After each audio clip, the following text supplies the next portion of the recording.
I want to start with a real high-level view of what it means to mount a SQL injection attack. And we'll go into a lot of detail throughout the remainder of this course in terms of how to actually execute this attack. But let's start high level, and we're going to imagine that we have an attacker. Now this attacker wants to exploit a SQL injection risk. So they make a request, an HTTP request, a very carefully crafted HTTP request. And of course that request goes to a web server.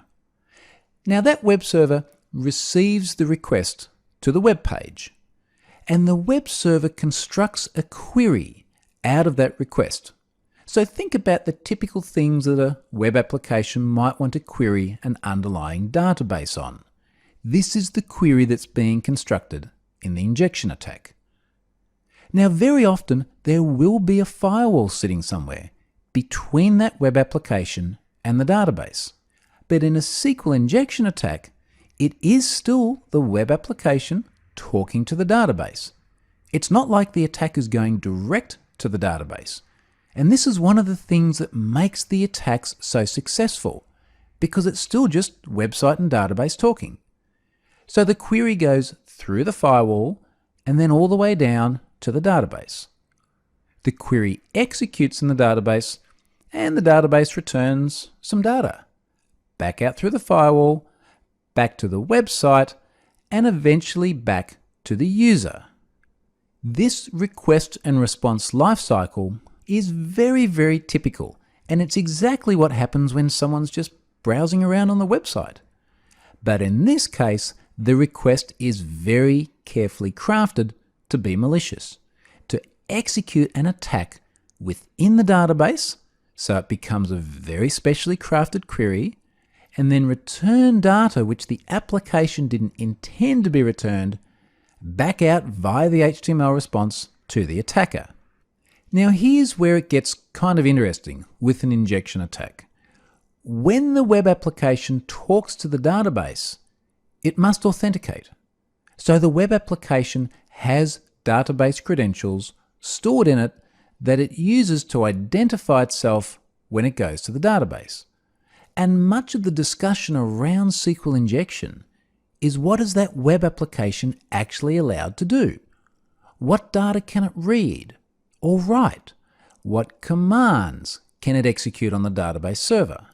And the thing is, that website is almost always going to connect to the database using the same identity, regardless of who the actual user is. It doesn't matter whether they're Bob or Jane, anonymous or authenticated. The web application almost always connects under the same identity to the database. And certainly many SQL injection risks occur because the credentials that that web application is using have access to do malicious things on the database. It's excessive access rights, but it happens all the time. And we're going to look at what can happen when those access rights are excessive. And later on in the course, we'll also have a look at what you should do to constrain those access rights. Now, one other thing while we're on this slide, you can have different types of web application, different technology stacks. They could be ASP.NET, PHP, Java, different databases. So for example, SQL Server or MySQL or even Oracle. You have lots of different technologies that can make up this very generic picture that we see here. And the way the attack is mounted against those different technologies is different. So for example, there are language semantics between a database server like SQL Server and MySQL, which mean your query needs to be different. So if you're trying to mount a SQL injection attack against the database, you need to know how to query it. And it's going to change depending on the site and the technology stack they've chosen. So whilst we talk about this very generically here, the actual execution of the attack is going to change site by site. Now, fortunately, you'll also find that newer versions of technology are getting better at defending against these SQL injection attacks. So for example, we're going to look at an ASP.NET application during this course. And If you were to build an ASP.NET website today, you'd use technologies that implicitly make injection attacks very hard. You can certainly still find injection risks in these applications, but it is much more about falling into the pit of success from the perspective of the application owner. It's the old stuff that tends to have so many vulnerabilities. So go back to things like classic ASP. So whenever you see a .asp extension in the URL, that's the sort of stuff where injection attacks are rampant.